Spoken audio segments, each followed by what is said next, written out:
this last week, I had an amazing Skype conversation. Turns out there's this church all the way in Kenya in Africa, and it's a church of several hundred people that's growing, and they're planting more churches. The pastor's name is David, and somehow he heard about this church, and he heard about you guys and what God is doing through this church and church planting and people coming to faith. And so he started listening to the podcast, started sharing that with people in his church, and a couple weeks ago, reaches out to us. He's like, hey, can I have a conversation with Pastor Dominic? So it was just a few days ago, and I'm sitting in my office, and I open up my computer, and I turn on Skype, and I get to meet him and start asking him questions about his life and how he became a pastor and what he's doing. And he started sharing with me these incredible things that God is doing right now, really all throughout Africa. Africa is seeing one of the quickest explosions of Christianity in the world. Thousands of people are coming to faith. It's just a beautiful work of God's Spirit. And in his own city and in his own church, he's seeing tons and tons of people come to Jesus. In fact, when we were done with the conversation, he sent me this picture. This is their baptism Sunday. And David is there pastoring or about to baptize this lady. And as you can see, their baptismal is essentially a hole in the ground.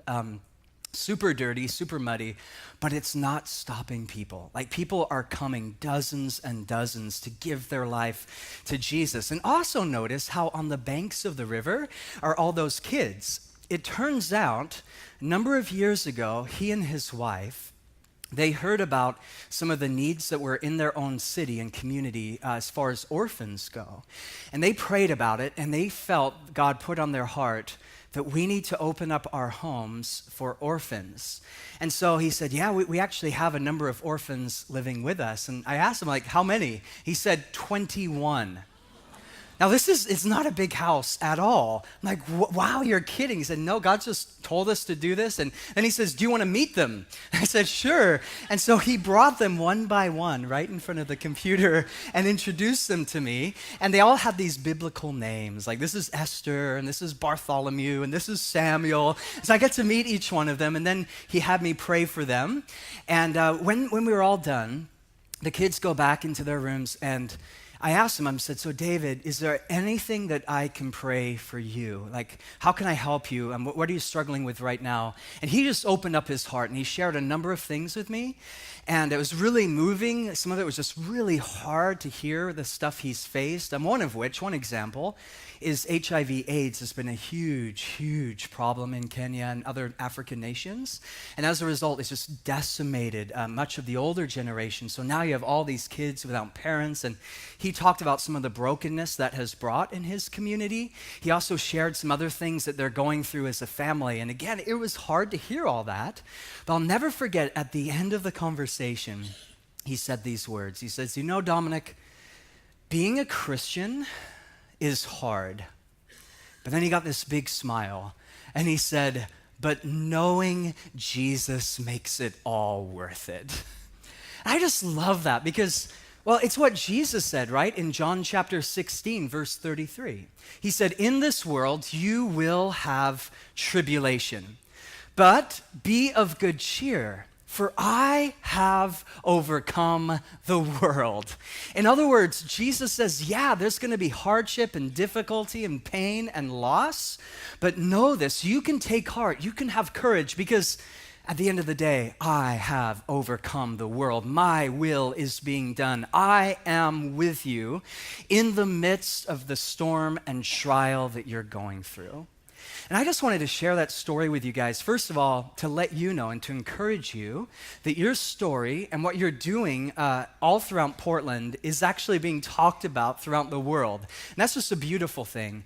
But secondly, what Pastor David told me is really the heart of today's passage. Acts 23 is all about a man who's suffering and struggling, but God was with him. Knowing Jesus made it all worth it. So let's dive in. If you have your Bibles open, Acts 23 begins this way. Paul, he looked straight at the Sanhedrin, and he said, my brothers, I have fulfilled my duty to God in all good conscience to this day. And at this, the high priest Ananias ordered those standing near Paul to strike him on the mouth. And then Paul said, God will strike you, you whitewashed wall. Go, Paul, right? You sit there to judge me according to the law. And yet, you yourself violate the law by commanding that I be struck. And those who were standing near Paul said, how dare you insult God's high priest? And Paul replied, brothers, I did not realize that he was the high priest. My bad. For it is written, do not speak evil about the ruler of your people. So if you were here last week, we had a great time talking about Paul's journey to Jerusalem and how this was one of the hardest times in Paul's life. He gets to the city. He had hopes of reaching the city, but instead the whole city turned on him. They beat him. He almost dies. And now they bring him before the Sanhedrin, which was the Jewish equivalent of the Supreme Court. And now he has to stand trial. Notice how he begins in verse 1. He's like, hey, I haven't done anything wrong. My conscience is clean before God. And then Ananias, the high priest, he's like, hey, he reaches out, tells one of his minions, strike him, slap him.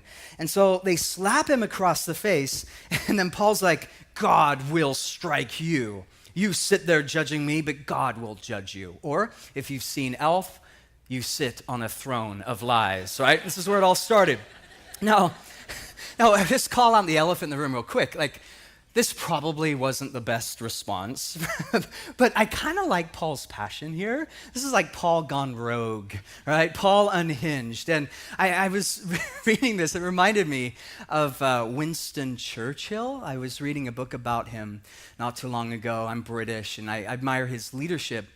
And you may know this about Winston, but he was like the master of wit and quick comebacks. And he had a political nemesis, someone called Lady Astor. She hated him. And every time they were in public, she would make it a point that she hated him. And at one point, she says, you know, sir, if you were my husband, I would poison your drink. And Winston Churchill responded, he's like, ma'am, if you were my wife, I'd drink it.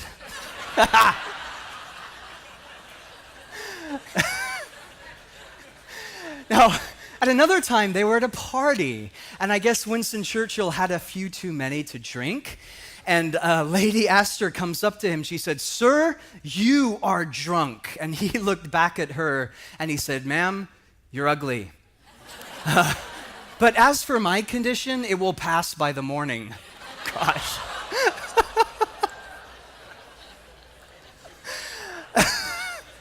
So I kind of see like this Winstonian edge to Paul, right? God will strike you, you whitewashed wall. In those days, they would actually paint their tombstones white.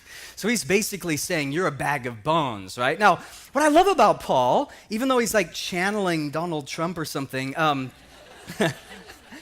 unlike certain politicians, he was quick to apologize. Like, he was humble. The moment he realized that he had done the wrong thing, he's like, I shouldn't have done that. That was wrong. Is it too late now to say I'm sorry? Paul, he's not afraid to admit when he made a mistake. Now, check out verse 6. Then Paul, knowing that some of them were Sadducees and the other Pharisees, he called out in the Sanhedrin, my brothers, I'm a Pharisee, descended from Pharisees, and I stand on trial because of the hope of the resurrection of the dead. And when he said this, a dispute broke out between the Pharisees and the Sadducees, and the assembly was divided. And the Sadducees say there is no resurrection, and that there are neither angels nor spirits, but the Pharisees believe all these things. Verse 9, and there was a great uproar.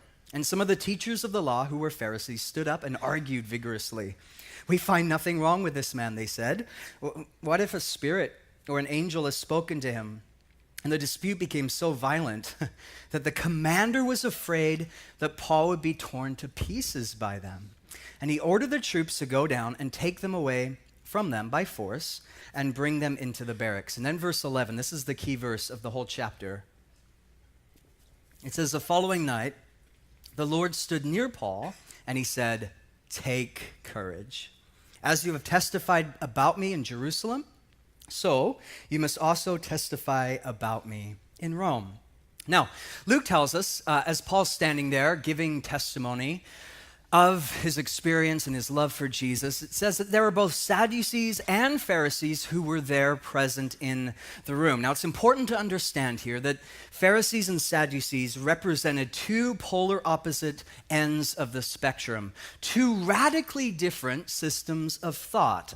First of all, politically, they had different views on how the country should be run, on who should run the country.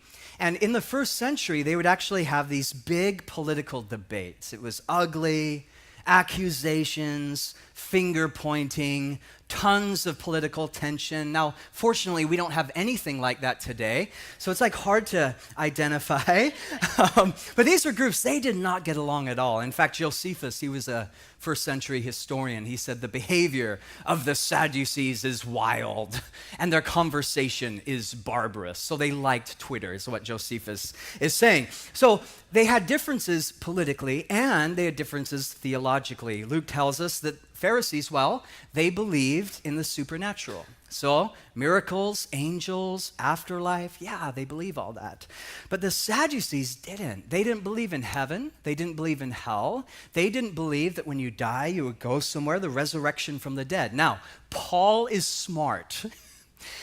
And when he realized who was in the room, and when he realized how much they hated each other, he's like, I think I can capitalize on this moment. And so he blurts out, and he's like, verse 6, hey, the whole reason I'm here is because of the resurrection of the dead. This was dropping a bomb in the room. And when you think about it, this is a brilliant, crafty move by Paul. It's the art of distraction. If I can get them to fight, maybe I won't be in trouble anymore, said the junior hire, right? And Paul, he does this. And it worked. Like no sooner does he say the word resurrection, it's like pandemonium, chaos, arguing, fighting. N.T. Wright, this New Testament theologian, put it this way. I just love this description. Paul releases his biggest cat into a room full of self-important pigeons.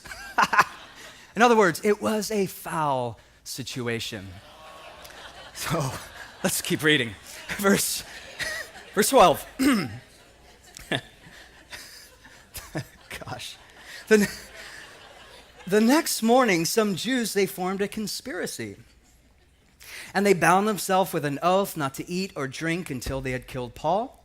And more than 40 men were involved in this plot. Now skip down to verse 16. But when the son of Paul's sister heard of this plot, he went into the barracks and he told Paul. And Paul called one of the centurions and said, take this young man to the commander. He has something to tell him. And so he took him to the commander. And the centurion said, Paul, the prisoner, sent for me and asked me to bring this young man to you because he has something to tell you. And the commander took the young man by the hand and said, what is it you want to tell me? And he said, some Jews have agreed to ask you to bring Paul before the Sanhedrin tomorrow on the pretext of wanting more accurate information about him. And don't give in to them, because more than 40 of them are waiting in ambush for them. They have taken an oath not to eat or drink until they have killed him. And they are ready now, waiting for your consent to this request. And the commander dismissed the young man with a warning. Don't tell anyone that you have reported this to me. And he called two of his centurions and ordered them, get ready a detachment of 200 soldiers, 70 horsemen, and 200 spearmen to go to Caesarea at 9 tonight and provide horses for Paul that he may be taken safely to Governor Felix. Now, verse 31. So the soldiers, carrying out their orders, took Paul with them during the night and brought him as far as Antipatris. Now, what an amazing story.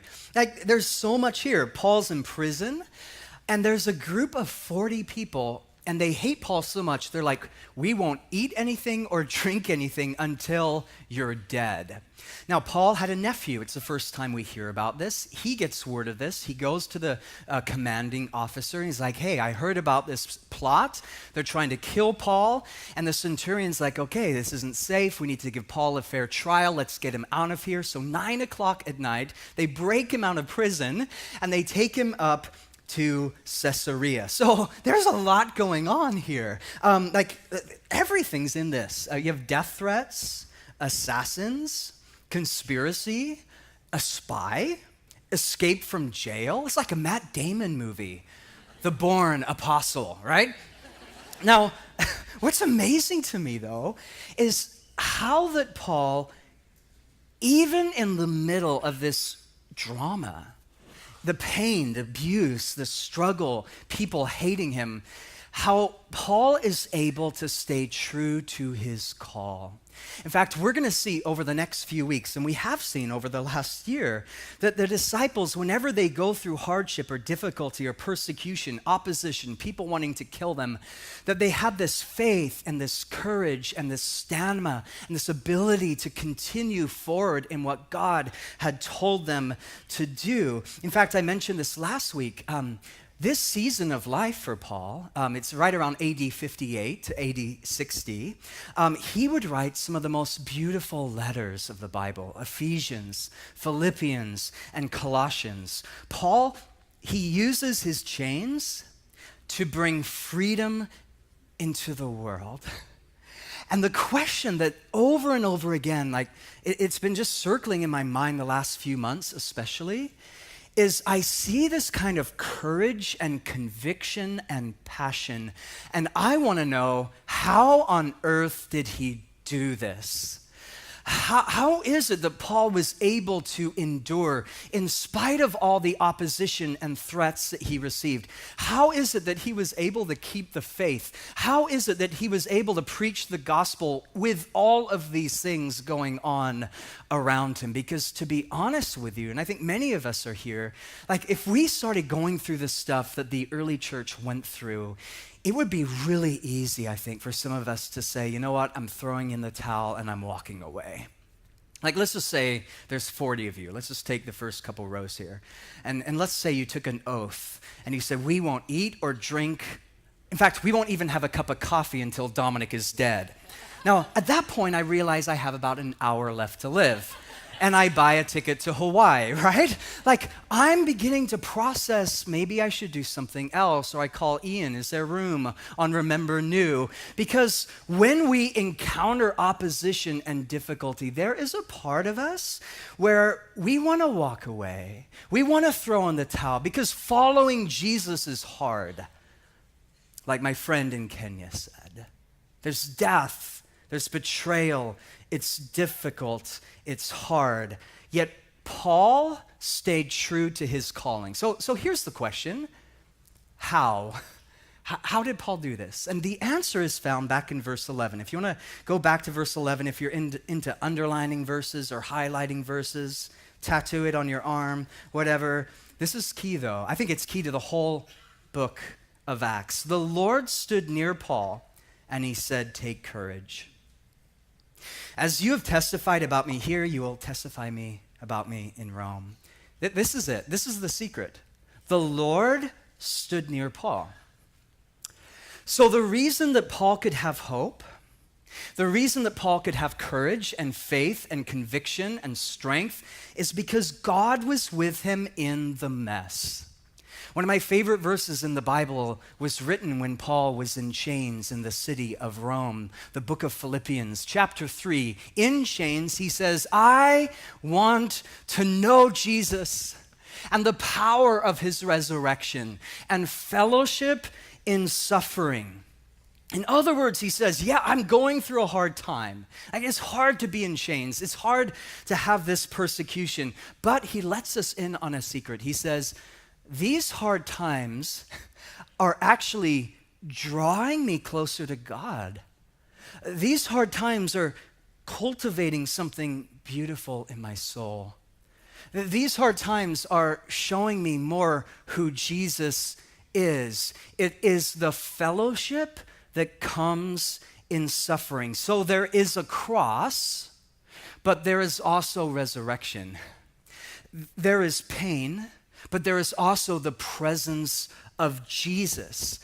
God stands with you in the mess. And I know for many of you, you resonate with this because you have been there. You've gone through the hard times. You've experienced betrayal or loss or heartache or sickness, and yet you have also discovered what Paul says, that somehow, even in the midst of this prison cell, I'm knowing God better. He stands with me. And as you know, this isn't the only time that God stood with Paul. If you're a note taker, let me just share a number of examples with you. In Acts chapter 9, he is blinded by a light, and Jesus stands by him and gives him his call to be an apostle. Acts 18, he's in Corinth, his life is threatened. God stood with Paul and said, "Do not be afraid." Acts 27, he's shipwrecked. Paul goes through everything. We're going to see this in a couple weeks. And God tells him, keep up your strength, have courage, have faith. And then there's this crazy verse in 2 Timothy 4, verse 17. Paul is describing some of the things he went through. And he says, the Lord stood with me, and he delivered me from the mouth of the lion. So over and over again, every time Paul's back was against the wall, he found the presence of Jesus right there. And even though he was afraid, he discovered something more real than his fear. Because God stood with Paul, Paul could stand as well. And what a difference it makes when you have someone who is with you through the storm.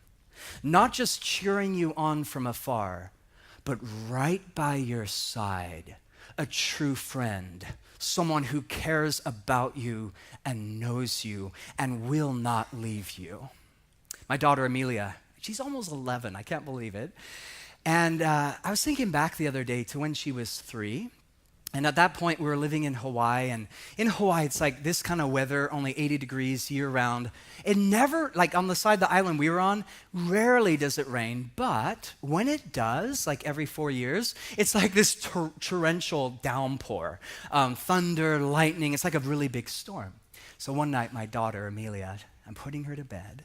And it was one of those storms, and the wind is blowing, and the rain is coming down. She was afraid. And so I'm talking to her and I'm praying with her. And then towards the end, I'm like, sweetie, you know, Jesus is with you here. Like you're going to go to sleep and he is right here with you in the room. Jesus won't leave you, Amelia. And I'll never forget, she looked back at me and she's like, Daddy, can you be Jesus tonight? It makes all the difference, doesn't it? When you have someone who is right there. And what I love about this story is God is in the prison. He's not just in heaven watching it from a distance. He didn't send Paul a text message. Man, so sorry about that. Wish you didn't have to go through that. Good luck. He doesn't send him a little selfie from heaven, him and Gabriel, hashtag sorry about the chains. Like, he's like right there. He stands with him. So God's presence fills the room. God enters into the story. And that is what gave Paul the ability to keep going.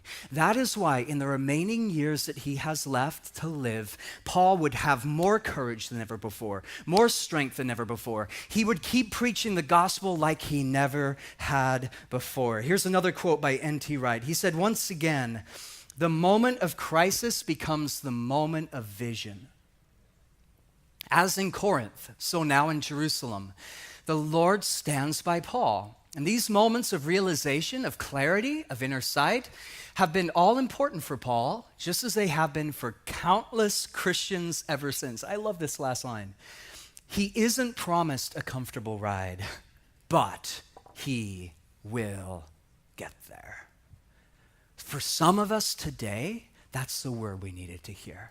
None of us are promised an easy ride. None of us. In this world, you will face trial. Following Jesus is hard, but we will get there. And not only will we get there, he is right there with us through all of that stuff. It's like when you're on a plane. Have you ever been on one of those flights where it's like super turbulent and you think you're gonna die and people are screaming and food is flying everywhere? Are we being shot at? Are we over Afghanistan? Like, what's going on? Like, I had one of these flights recently. It was terrifying, really terrifying. And I'm looking around and it's this surreal moment. Like, people are praying and people are just like barfing, like all this stuff's happening. And then the pilot comes on, and maybe you've heard this, you've seen this before, where he gets on and he's like always so chillax, right? It's like super calm. Ladies and gentlemen, sorry about the bumps. You're like, the bumps? Like, what? Just fasten your seatbelts. We'll be landing in about an hour. Sit back, relax, and enjoy the flight.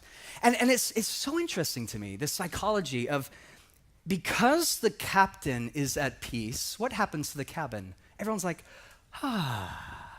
barf bags go away, movie goes back on, I don't have to pray anymore. Now, what if the captain came on, he's like, we're gonna die! Like, like what would happen? If the pilot is at rest, if the pilot is at peace, you can be at peace as well. And we have a captain, the pilot, the commander of our soul. It's Jesus who is there with us in the cabin. It won't be a comfortable ride.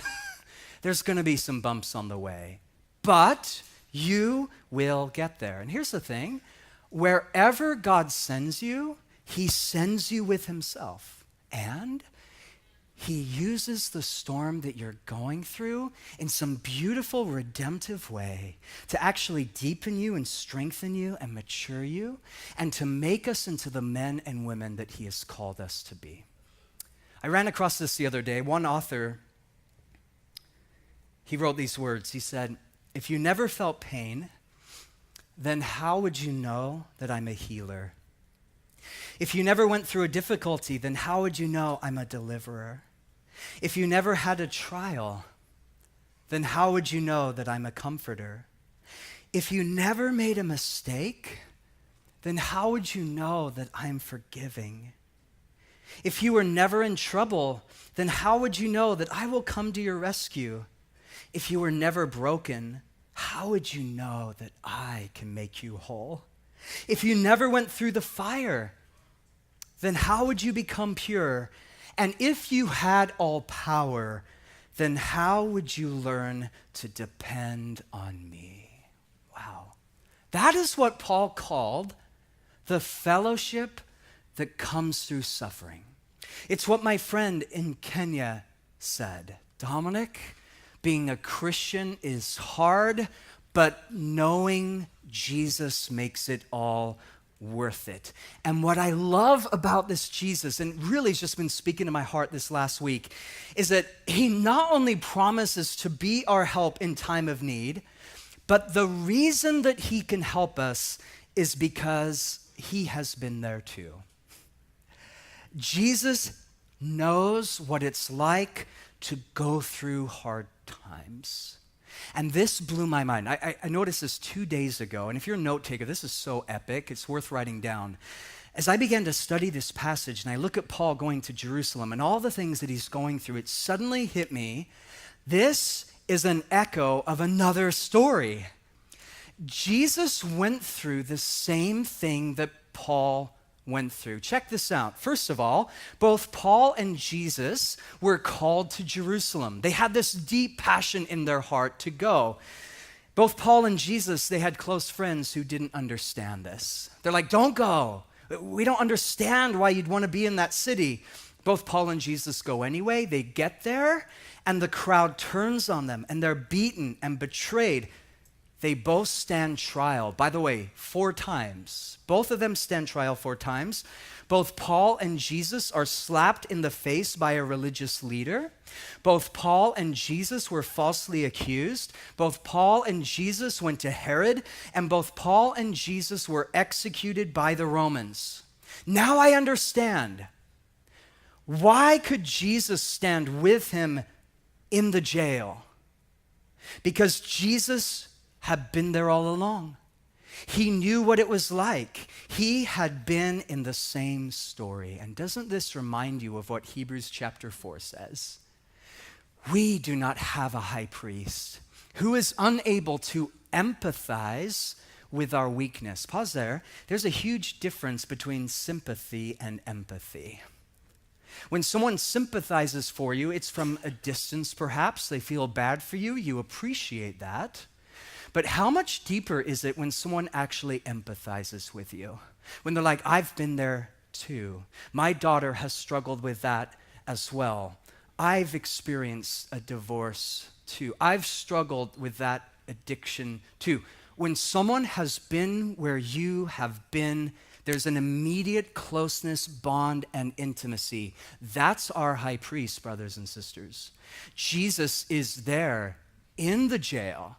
He's able now to empathize, but he says, we have one who has been tempted in every way, just as we are, yet he did not sin. So, here's the good news.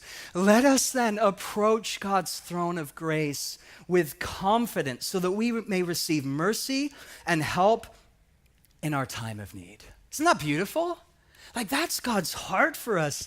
The Bible says when you go through the storm, you don't have to go through it alone. He is Emmanuel. He is God with us.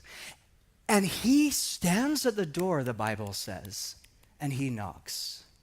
And when we open our heart to him, the God who has been through the storm, the God who recognizes and understands and empathizes with your weakness, the God who is Emmanuel comes rushing in. And by the way, that is the difference between religion and Christianity. Because what religion says is you have to somehow make yourself better in order to reach the divine. But what Jesus says is, I have come down to you and I've walked in your story. I've experienced your brokenness. I have gone through what you are going through. And now as your high priest, I am able to empathize and give you grace and help. So let us boldly come before his throne of grace. Like, do you realize you can come boldly before God like a child with her father? It's like my daughter Amelia. When she comes into my office when I'm studying, she knocks on the door, walks in. Now, she doesn't have to come in with all the formalities. She doesn't have to say, Reverend, may I come before you? No, like, I'm her dad. She's my daughter. Come boldly. And what happens when she comes boldly? A huge hug to help in time of need, right? God's our Father. And he calls you, he calls me today to his presence, and he says, let me come in to your story. Jesus, right before he went through the same thing that Paul went through, he gathered his disciples around a table. And he took some bread and he broke it. And he says, this bread is my body. It's broken for you. And then he took a cup of wine and he says, this wine is my blood. It's the new covenant. It is poured out for you. Jesus gave his disciples a physical, tangible reminder of his withness. Poured out blood, broken bread, the cup, the broken pieces of bread was Jesus' way of telling his disciples, no matter what you go through, and he knew they'd go through a lot, no matter what struggles are on the horizon, this bread, this cup is evidence of my presence. I am near. And so all of a sudden, I now know what David was talking about in Psalm 23, when he said, you, God, are my shepherd. I shall not want, and you lead me. And sometimes I'll go through the darkest valley, the valley of the shadow of death. And yet he said, I will fear no evil because you're with me. And then he said, you prepare a table before me in the presence of my enemies.